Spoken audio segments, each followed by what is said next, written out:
Unajua Mungu ni vyote katika vyote. Anaweza akafanya jambo lolote saa yoyote.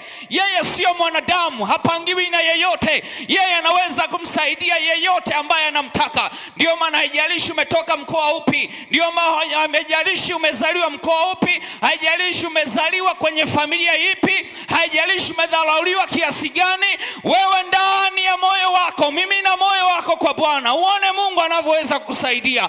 Mungu anasaidia watu jamani. Mungu anatendea watu jamani. Wale ambao walionekana wenye aibu, wale ambao walionekana hawana chochote, Mungu anawapa heshima. Mungu anawavisha heshima, ili ndani ya moyo wako ushuhudia kwamba ni Mungu aliye hai. Si kwa sababu ya kisomo nilicho nacho, si kwa sababu ya elimu niliyo nayo, si kwa sababu ya nafasi niliyo nayo. Hiyo ni kwa sababu ya Yesu aliye hai, Yesu ambaye amenionekania, Yesu ambaye amenitokelezea. Ndiyo maana lazima ndani ya moyo wako uwe na neno la kutembea nalo.